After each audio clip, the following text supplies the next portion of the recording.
Hello everyone, my name is Katrina Colt and today I'll be talking to you about fetal alcohol spectrum disorder and how emotions are harder for us and how people don't believe or they forget that you have fetal alcohol spectrum disorder. So let's get started. Okay, so let's get started. First, I'm going to be talking to you about emotions and how they're really hard to describe and what I actually came up with to help me. So, the first thing is when you have emotions, it can be hard to deal with them. You may deal with them in the wrong way. I sometimes don't even realize I have those emotions. Like, if someone, I don't have a good example, but if someone maybe said something so rude to me, this will be my example, said something so rude to me that anyone else would be like, oh my gosh, that is so mean and so upsetting and you just can't get over it, I may just be like, okay, and have no clue. Like, I may know that's mean, but I may not have that emotion like where everyone else is like, emotions like there. Mine may just be like there, and it's just like, okay, whatever. Like, you said that's mean. That was mean. Like, you shouldn't have said that. But I may not freak out. And I guess that's good if I don't freak out. But that's also bad because if you're, like, in a friendship and your friends are constantly being mean to you and you're not realizing, most people would be like, oh my gosh, this is so mean. Then I may not realize, you know what? That's not a healthy friendship. A friend should not make another friend feel that way. And that's a really hard part about having this disability because you have a really hard time with your emotions.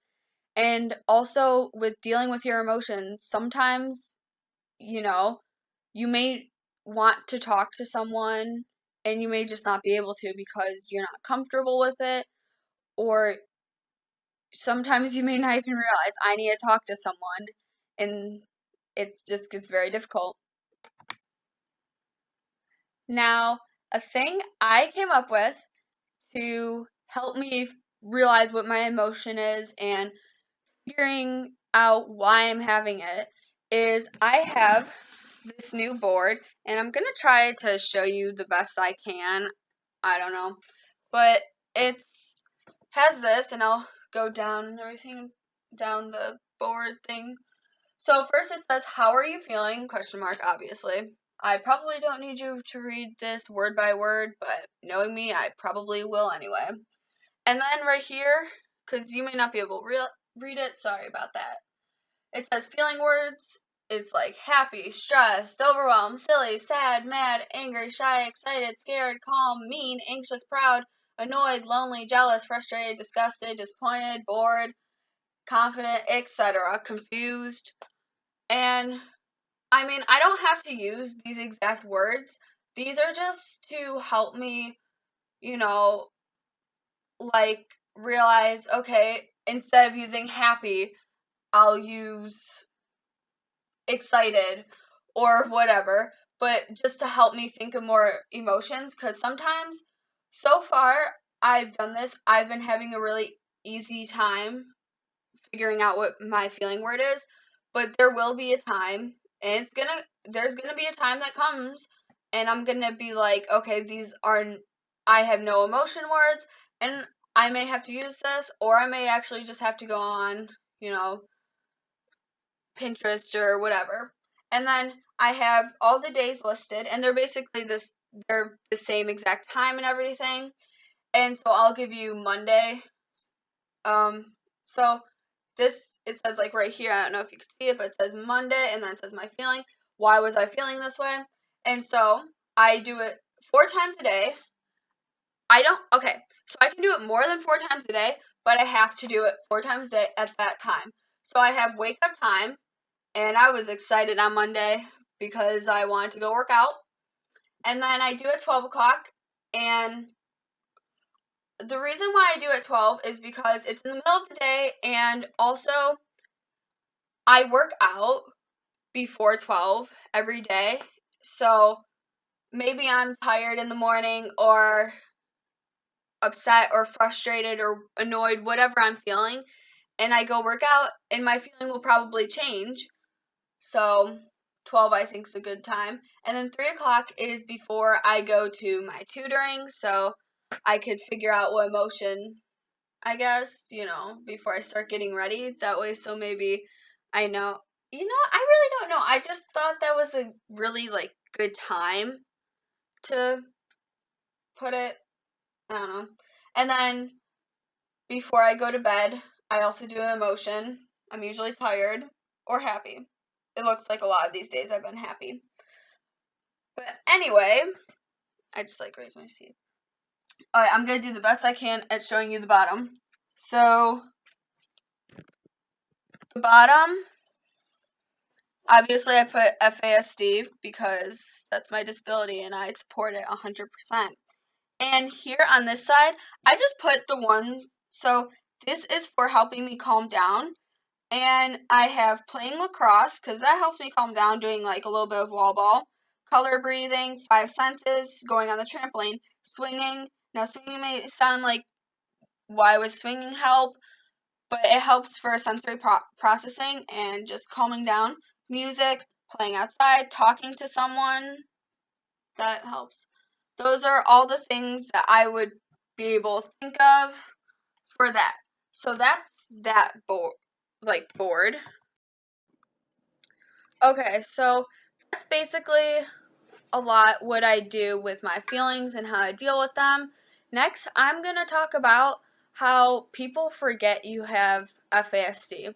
Now, I know this topic isn't exactly, I'm going to emotions to how people forget, but it kind of does tie in because with emotions, if you're having a hard time identifying your emotion and someone forgets that you have FASD, it might make the situation a lot more difficult than it really has to be. So, people forget all the time I have FASD. Now, I was actually talking this with someone on Monday, and I said, yeah, people get the disability. They understand I have it. And I did say though, but they probably forget. And she was like, that's great that you can recognize that they forget. Because the reason why people forget is because you can't see it, you can't hear it.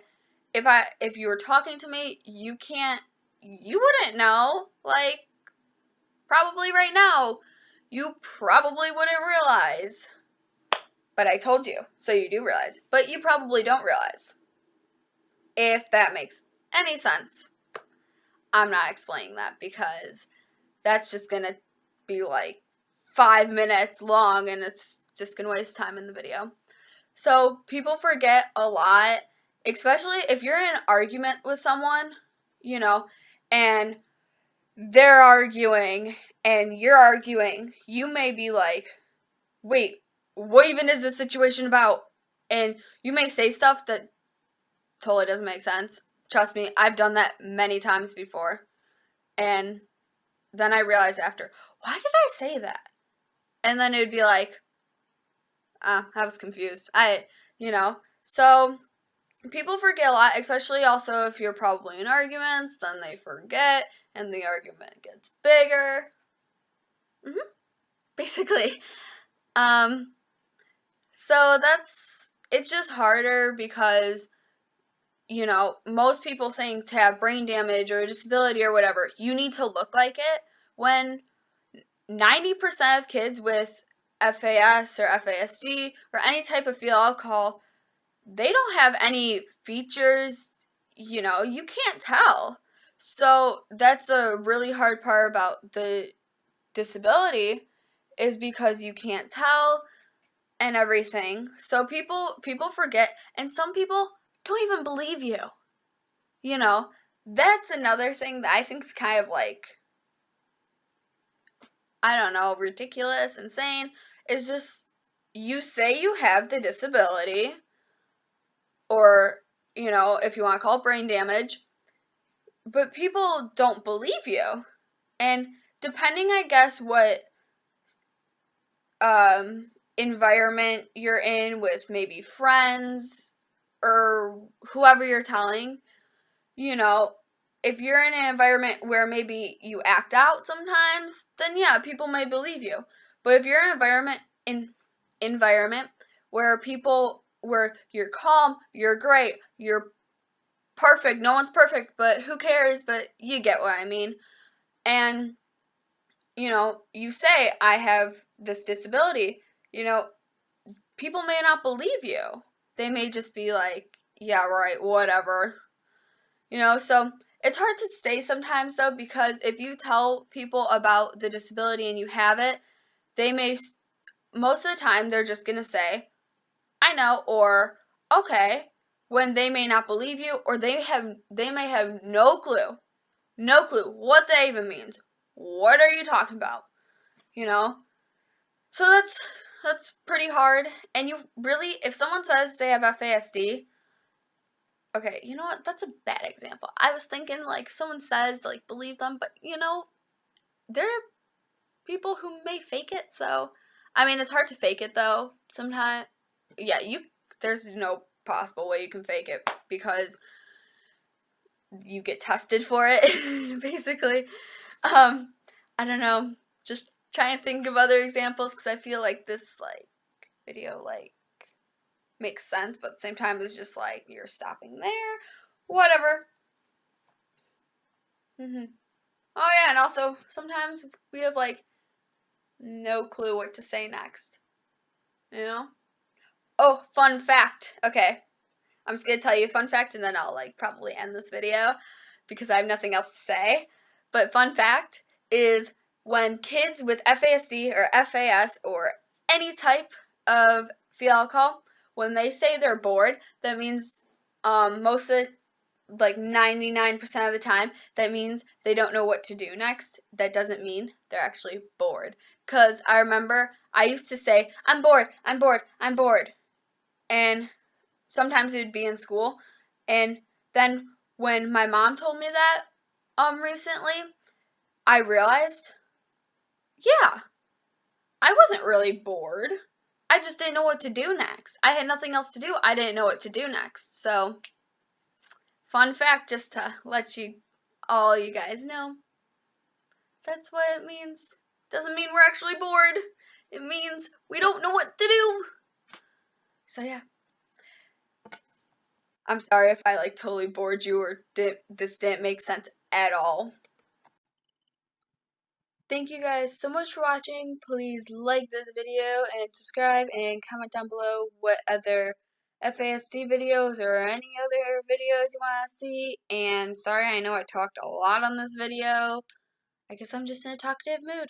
And thank you so much for watching again. Bye!